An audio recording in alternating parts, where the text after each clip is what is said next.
Salut, c'est Joram. J'ai enfin reçu le Webuild 2.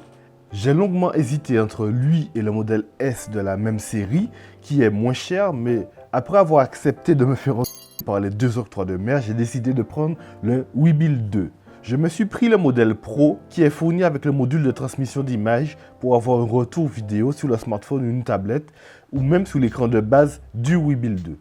Je l'ai déjà ouvert pour me familiariser avec, donc j'ai juste rangé pour vous permettre de voir comment il était présenté d'usine. Et il arrive dans une belle boîte blanche, peu brillante, mais bon, ça, on est déjà habitué avec Zhiyun. Bon, ben du coup, on va l'ouvrir. Elle est livrée. Ah, voilà. Ah, quand même. Elle est livrée avec... Allez, ah. Elle est livrée avec une belle pochette. Mais bon, cette pochette, elle est fournie qu'avec la version combo, à partir de la version combo du moins. Sinon, vous aurez une caisse en polystyrène compactée assez dure pour la version basique. La particularité de ce sac, c'est qu'il s'ouvre de manière inversée, c'est-à-dire que l'ouverture se fait par le bas, le zip est en dessous et il s'ouvre par en bas. Donc là, on a accès direct aux accessoires, comme, ça on n'en a pas besoin, comme la poignée supérieure. Nous avons la poignée supérieure, très belle poignée, très belle finition en silicone il me semble. C'est du silicone et du plastique avec quelques petites parties en aluminium. Ensuite, on a, bon je l'ai déjà ouvert, donc j'y ai placé dans les compartiments tout le nécessaire au montage des différents accessoires qu'elle contient bien sûr.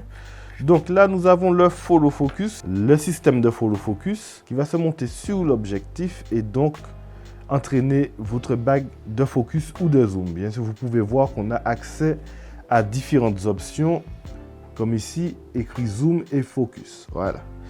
Bien sûr, avec la petite bague qui nous sert tout simplement à monter le follow focus sur l'objectif. Ensuite, dans la troisième poche, nous avons le trépied. Plutôt grand par rapport à celui du Cranem 2. Bien sûr, ce n'est pas le même gabarit d'appareil, on va voir ça tout à l'heure. Et enfin, le système d'image, bon, tous les câbles qui vont avec, encore du câblage. Zhiyun nous a fourni toutes sortes de câbles pour n'importe quelle situation, n'importe quel boîtier. Et voici le système de transmission d'image de Zhiyun sans fil. Enfin, filaire au boîtier, mais sans fil, jusqu'à l'appareil destiné à vous afficher le retour vidéo avec ses antennes dépliables. On va refermer tout ça. Dans cette poche, il y a toutes sortes de câbles. Ah oui, c'est vrai ça. Ça aussi, c'était dans cette poche. Ça, c'est la platine de fixation. J'y ai monté une base pour y mettre un plateau rapide, histoire de ne pas avoir à visser l'appareil tout le temps sur le plateau. Ça va beaucoup plus vite, plutôt que de devoir chercher cette vis, surtout que vous voyez, elle nécessite l'utilisation d'un outil pour pouvoir la démonter. Du câblage et encore un deuxième strap pour mettre sur votre bague de zoom. Comme ça, vous pouvez switcher entre la bague de mise au point et la bague de zoom. Le manuel d'utilisateur. Encore un autre manuel que je n'ai pas ouvert. J'ai regardé la version PDF en ligne. Un pochon avec toutes sortes de câbles. De toute façon, je vous mets le lien dans la description. Vous allez voir tout ce que les différents packs contiennent. Donc, je vais ranger tout ça. Il n'y a que du câblage. Ce n'est pas très intéressant. Si ça vous intéresse, un épisode sur comment le monter entièrement, n'hésitez pas à me le dire. Je pourrais le faire très bien. Alors, il y a aussi des poches juste ici. Je pense que ça sert à stocker des accessoires que je n'ai pas, parce que bon, je n'ai pas pris le Pro Plus, j'ai pris le... Qu'est-ce que c'est que ça? Ah oui, d'accord, j'avais pas vu ça la première fois. C'est la sangle pour pouvoir l'accrocher au sac à dos. Bon, il y a une seconde poche, on va la voir tout de suite. Je l'ouvre, hop là. Encore du câblage HDMI, un autre manuel d'utilisateur. Encore du câblage HDMI. On vous fournit aussi des vis, des plateaux, histoire de pouvoir équiper votre Webuild 2. Et donc, on va arriver au plus intéressant, le stabilisateur en lui-même. il est très bien attaché. Je pense qu'il n'y a pas de risque. Et voilà, le Webuild 2. C'est un gros bébé, un beau bébé qui fait près d'1,5 kg. Donc pour les petits bras, je pense que ça sera plus compliqué pour vous. Donc il a un moniteur intégré, pivotable. Mes traces de doigts, je vous l'ai dit, je l'ai utilisé. Et il s'allait. Et il est tactile, surtout il est tactile. Donc je vais l'équiper, je vais pas l'équiper, mais je vais le monter déjà, le déplier. Et on va le comparer avec le Zhiyun Crane M2 que j'ai juste à côté. Donc on vous fournit ça. C'est pour visser sur la vis 1/4 de pouce et elle sert de support à la poignée. Bien sûr, si j'arrive à la mettre, je crois que j'ai un problème avec, j'arrive pas à la mettre. Ah mais quel con, ok. Bon ben, du coup, je suis tombé un petit peu dans le piège. Je ne savais pas qu'il y avait un système de blocage, mais maintenant je l'ai découvert. Si vous voyez juste ici, vous avez un système qui va faire monter un petit picot. Je ne sais pas si vous le voyez bien. Voilà, là on le voit. Un petit picot qui va bloquer l'extraction de la poignée. À chaque fois, j'oublie le nom de cette merde. Donc, il suffit de baisser ceci. Vous le positionnez en face et hop, vous le verrouillez là, puis là, et c'est fixé solidement. Ensuite, on va lui mettre le trépied. Il ne tient même pas dans le cadre tellement il est imposant. La particularité de celui-ci aussi, c'est que vous pouvez l'ouvrir pour travailler dessus.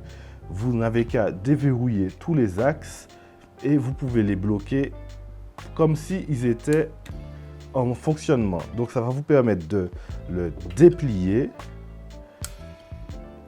et ainsi pouvoir travailler beaucoup plus facilement. Voilà, là vous l'avez déplié comme s'il allait être en fonctionnement.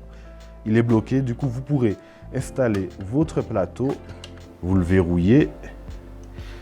Alors je vais vous montrer, vous avez en dessous une petite platine qui vous est fournie aussi pour pouvoir monter rapidement. Bien sûr, la partie blanche doit être côté moteur, c'est très important et ça va vous permettre d'enclencher très facilement le système de transmission d'image et ainsi très rapidement le déployer pour pouvoir être prêt à tourner. Sur le côté, vous allez retrouver la molette de focus, la molette de changement rapide de mode, car bien sûr, vous allez pouvoir changer de mode à partir de l'écran pivotable. Vous avez le bouton REC, vous avez aussi le joystick pour piloter votre gimbal et aussi une gâchette juste là pour pouvoir recentrer le gimbal et pour switcher rapidement du mode pan follow au mode follow. De l'autre côté, vous avez aussi une vis 1/4 de pouce pour y fixer un support pour smartphone par exemple, et vous retrouvez aussi une vis 1/4 de pouce juste sur le sommet de la poignée. Donc on va pas faire un tutoriel pour pouvoir le monter bien sûr, sauf si ça vous intéresse. On va pouvoir faire un tutoriel de la mise en service du Webuild 2. Mais aujourd'hui, ce n'est pas le sujet. Donc dites-moi en commentaire vraiment si ça vous intéresse, histoire que je puisse prévoir le tournage de cette vidéo. Et voilà, il est replié très rapidement comme vous pouvez le voir. Je le pose à plat. Quand on le compare avec lui, je l'ai plié lui aussi. Vous voyez la différence entre les deux, c'est pas du tout le même gabarit. L'avantage avec le Webuild 2, c'est qu'il est beaucoup plus facile pour moi à équilibrer. Ça, c'est chiant à équilibrer. Le Crane M2, ça bouge tout le temps. Bien sûr, lui aussi, ça bouge. Mais comme les moteurs sont beaucoup plus puissants, vous aurez moins de mal à l'équilibrer. Au final, vous aurez moins de retouches à faire. Ce qui est bien, c'est qu'il y a une section dans les options du Webuild 2 qui vous permet de vérifier si vous avez bien balancé votre gimbal avec des curseurs qui vont virer au bleu vers la gauche ou vers la droite pour savoir de quel côté il est obligé de compenser à cause de votre mauvais équilibrage tout simplement. Alors dites-le moi aussi si vous voulez qu'on le compare au Webuild S, car j'ai un ami qui possède le Webuild S et je pense qu'il sera ravi de faire une comparaison entre les deux. Et je pense qui sera ravi d'essayer aussi ce petit joujou. J'aimerais bien avoir son avis, son ressenti par rapport au Webuild S qu'il possède. Il possède de multiples ports USB type C qui vont vous permettre de connecter le moteur de follow focus, en général sur celui-là, celui du dessous. Comme vous pouvez le voir, je ne sais pas si vous allez voir, juste ici, des petits logos. Celui-là, c'est pour le système de transmission d'image. Celui-là, c'est pour le système de follow focus. Il y a un autre port USB qui va juste vous permettre de charger votre appareil en fonctionnement. En sachant que le système de transmission d'image peut être chargé via le gimbal. Il possède une autonomie d'environ 9 heures, annoncée bien sûr, je n'ai pas encore testé pour pouvoir voir la longévité de sa batterie, mais je n'hésiterai pas à vous faire un retour là-dessus. Et c'est sur ça qu'on se laisse, bien sûr, n'hésitez pas à vous abonner pour ne rater aucune des prochaines vidéos. Allez, on se laisse là.